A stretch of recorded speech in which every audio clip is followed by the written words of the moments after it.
Hello friends, आज मैं Uttar Pradesh police भर्ती री एग्जाम के लिए हिंदी जीके की क्लास लेके आया हूं दोस्तों। क्योंकि दोस्तों यूपी पुलिस भर्ती के एग्जाम के लिए हिंदी जीके की क्लास बहुत ही इंपॉर्टेंट है दोस्तों। तो दोस्तों आइए वीडियो को शुरू करते हैं दोस्तों। पहला क्वेश्चन हमारा, विशेषण और विशेष के योग से कौन सा समास बनता है? तो विशेषण और विशेष के योग से दोस्तों हमारा कर्मधारय समास बनता है दोस्तों। कौन सा बनता है? कर्मधारय समास बनता है। तो ऑप्शन बी हमारा राइट आंसर हो जाएगा दोस्तों। साथ ही दोस्तों शब्दों के मेल को क्या कहा गया है? समास कहा गया। क्या कहा गया? समास कहा गया है। Option B is the right answer. निम्नलिखित में से कौन सा समास नहीं, इनमें से जो है कौन सा समास नहीं है दोस्तों?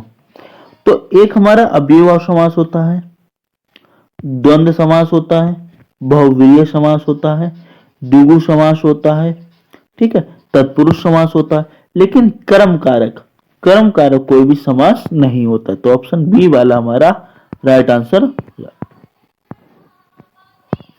बचपन जो शब्द है ये कैसा शब्द है? तो बचपन जो है दोस्तों हमारा संज्ञा शब्द है दोस्तों। कैसा है? बचपन हमारा संज्ञा शब्द है। Option C is the right answer.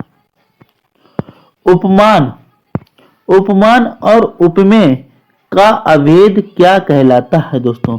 तो उपमा और उपमेय का जो भेद है दोस्तों, यह रूपक अलंकार कहलाता है। क्या कहलाता है? रूपक अलंकार कहलाता है। ऑप्शन बी हमारा राइट आंसर। जहां उपमेय में उपमान की समानता की संभावना व्यक्त की जाती है, वहां कौन सा अलंकार होता है दोस्तों?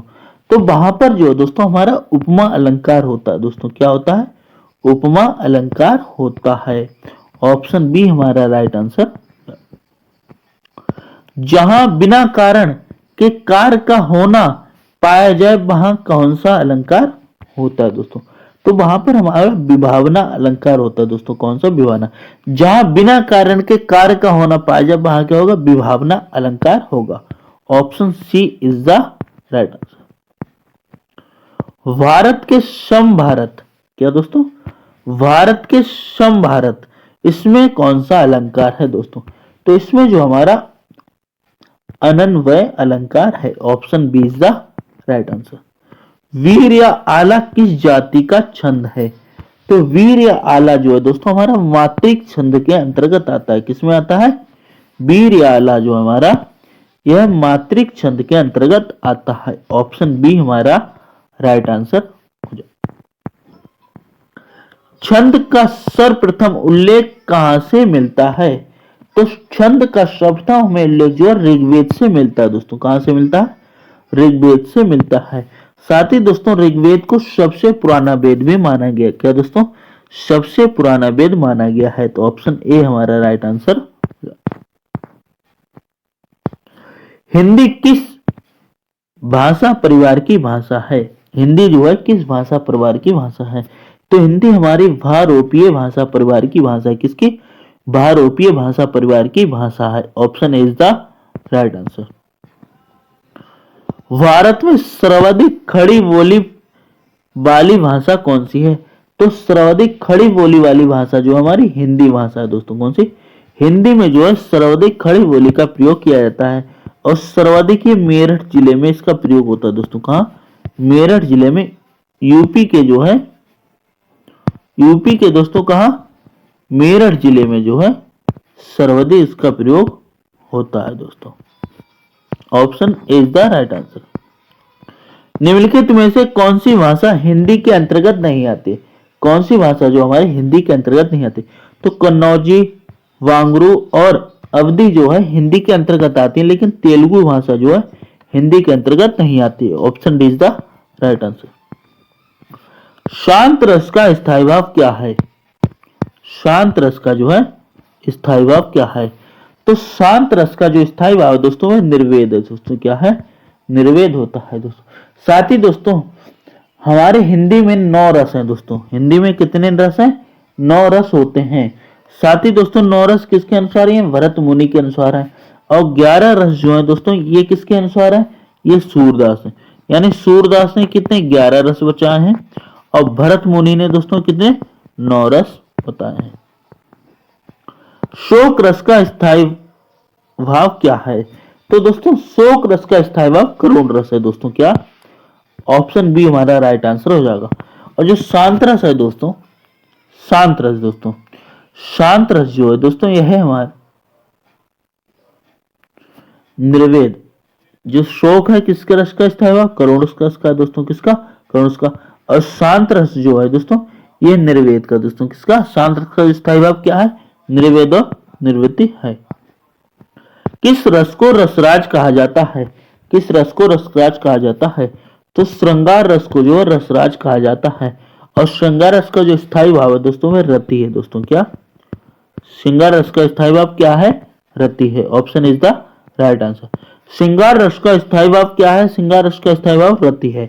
Option is the right answer. उत्साह क्या दोस्तों? उत्साह जो है ये वीर रस का दोस्तों। वीर रस का स्थायी भाव किसका? वीर रस का। शोक, शोक जो है दोस्तों यह है हमारे करुण रस का। किसका? करुण रस का स्थायी भाव है। विस्मय स्थायी भाव किस रस में होता है? तो जो विस्मय स्थायी भाव दोस्तों ये अद्भुत रस के अंतर्गत आता है। किसमें? अद्भुत रस में जो है विस्मय स्थायी भाव होता है। Option C is the right answer. रौद्र रस, रौद्र रस का स्थायी भाव क्या है दोस्तों? तो दोस्तों रौद्र रस का जो स्थायी भाव है वह क्रोध रस हो जाएगा दोस्तों। क्या हो जाएगा? रौद्र रस का स्थायी भाव क्या हो जाएगा? क्रोध रस हो जाएगा। वीर रस का स्थायी भाव क्या कहलाता है? तो वीर रस का स्थायी भाव दोस्तों उत्साह होगा। क्या होगा? उत्साह जो है वीर रस का स्थायी भाव होगा। Option B is the right answer. अनुभवों के कितने भेद होते हैं दोस्तों? तो अनुभवों के जो है दोस्तों 4 भेद होते हैं दोस्तों। कितने? अनुभवों के 4 भेद होते हैं। Option C is the right answer. Hindi में कुल कितने सर्वनाम है दोस्तों? तो हमारे हिंदी में कुल जो है 11 सर्वनाम है दोस्तों। कितने? हिंदी में टोटल कितने? 11 सर्वनाम है। Option C is the right answer. सर्वनाम के कुल भेद कितने होते हैं? तो सर्वनाम के कुल भेद 6 होते हैं दोस्तों। कितने? 6 भेद होते हैं। Option B is the right answer.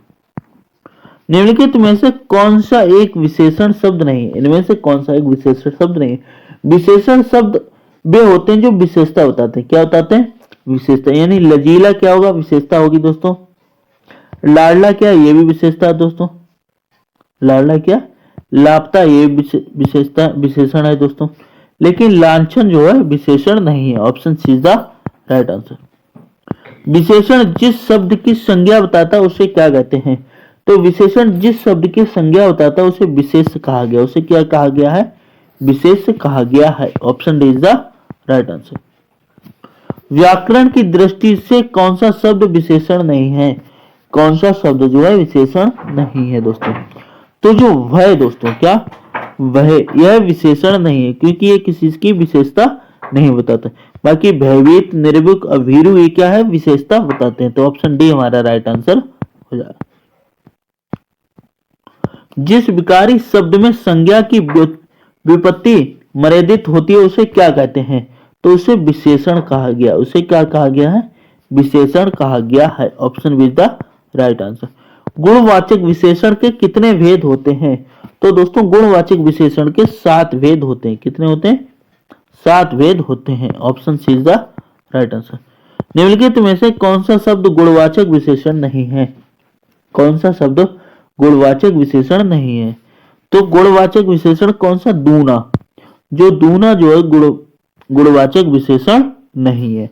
Option C is the right answer दोस्तों। जो संज्ञा की विशेषता बताते हैं उसे क्या कहते हैं?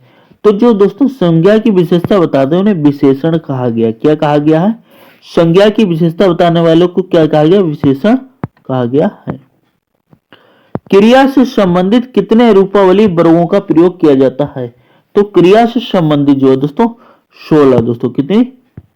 16 रूपावली वर्गों का प्रयोग किया जाता है। ऑप्शन ए हमारा राइट आंसर हो जाएगा।